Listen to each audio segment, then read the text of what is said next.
a gente continua falando de modernismo e aí começa a pensar um pouquinho em como essa modernidade, esse modernismo vai se inserindo naquela discussão sobre a filosofia, sobre o que é sólido e o que é fluido, né? Exatamente. Porque nas humanas, quando a gente pega assim essa discussão filosófica, histórica, a gente percebe que a modernidade ela aparece como um projeto. A gente traz à tona essa discussão que Zygmunt Bauman, de forma brilhante, né, registrou nos seus livros, que é a ideia do seguinte: a modernidade é um projeto de civilização. Ela cria padrões, ela cria estereótipos, ela cria modelos a serem seguidos pelo homem, pela mulher, pelo estudante, pelo trabalhador. E no campo da arte também você tem uma caixinha para cada estilo e só vai ser considerado arte aquilo que se enquadra naquela caixinha. Outra característica importante da modernidade é justamente essa ideia de que o ser humano ele tem que seguir uma ideia de metanarrativa, de universalidade, a ideia de direitos humanos, de pensar a humanidade como um todo. De certa forma isso soa eurocêntrico demais, né? E a gente vai perceber isso. Bauman chama atenção também para o fato de que a modernidade faz com que as coisas sejam exaltadas ao patamar da segurança. Nesse sentido, nós temos que ter durabilidade, estabilidade e confiança. Os indivíduos, por exemplo, entram no trabalho para a vida toda, no relacionamento para a vida toda. Você tem determinados objetos que passam de geração para geração. Então, temos que entender a modernidade como um projeto europeu grandioso de certa forma, unificar a humanidade do ponto de vista da cultura, do comportamento, do pensamento e da sociedade. Eu vejo um certo, vamos dizer assim, uma certa semelhança entre o que foi dito pela professora e o que eu tenho dentro do campo das humanas. Mas tem uma coisa que me preocupa um pouco, é justamente pensar, Ana Paula, e aí me ajude se eu estiver enganado, me parece que dentro desse projeto de modernidade, um tanto quanto universalizando e padronizando, será que tem espaço para a gente falar sobre diversidade cultural nessa perspectiva? Vamos lá. Quando a gente pensa como essa modernidade chega aqui no Brasil, né, a gente pensa a partir dessa diversidade. Olha que processo interessante. O carro é desenvolvido, a linha de desenvolvimento de montagem do automóvel, né, começa a acontecer e o carro passa a ser o grande símbolo da modernidade, da velocidade, do dinamismo, do movimento, porque a noção de tempo passa a ser outra, né? É como se o tempo passasse a ser contado de uma maneira diferente. Como é que isso se reflete na arte? Como é que se pensa essa questão dos novos padrões, da construção dessa solidez e dessa fluidez, né? Como a gente vinha mencionando do querido Bauman, salve Bauman, estou órfã de Bauman, inclusive, há alguns dias. Como é que a gente insere essa discussão sobre solidez e sobre fluidez, né? Nessa discussão desse pensamento moderno, da chegada do pensamento modernista aqui no Brasil.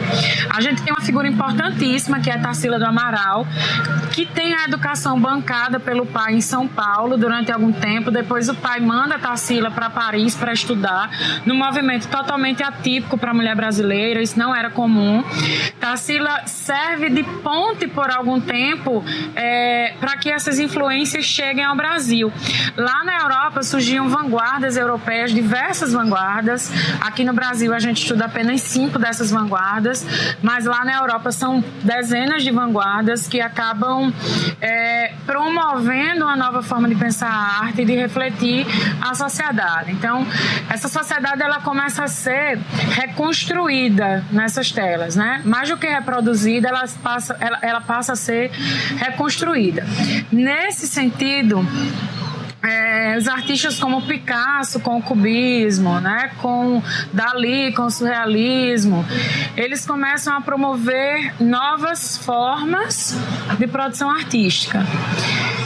E Tarsila bebe dessa fonte, né? Tarsila ela acaba se permitindo influenciar por esse grupo vanguardista, traz boa parte dessas influências aqui para o Brasil, permite que os seus colegas modernistas tenham contato com essas influências a partir da visão dela, da produção artística dela, das discussões que ela propõe, e nós chegamos a ter produções como o Abaporu, por exemplo, que é o símbolo máximo do movimento modernista de primeira geração, esse primeiro grupo chamado de Grupo Heróico, composto por Tarsila, Anita Malfatti, Mário de Andrade, Oswald de Andrade, Manuel Bandeira, Menotti Del Pique, que são nomes importantes para o movimento, para esse primeiro momento.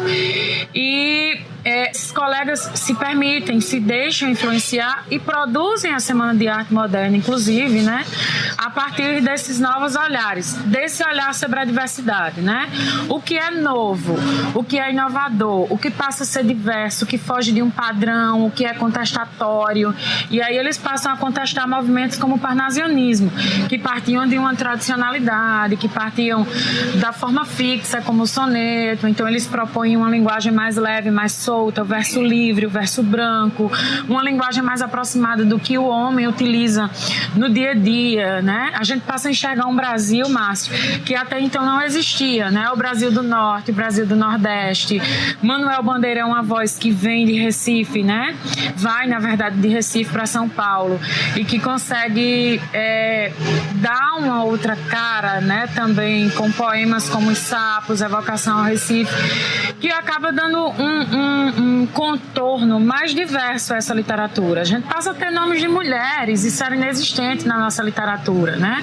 Cecília Meirelles, Clarice Lispector, Raquel de Queiroz. A gente passa a ter temas até então não discutidos, a gente passa a ter perfis até então não explorados. Isso tudo é, de certa forma, uma marca da diversidade e da inovação nessa produção artística nacional modernista, né? Pode crer. Na minha mente, quando vem cherry popsicle, right on time. I got a big stick, mama, that'll blow your mind. 'Cause I'm your ice cream man.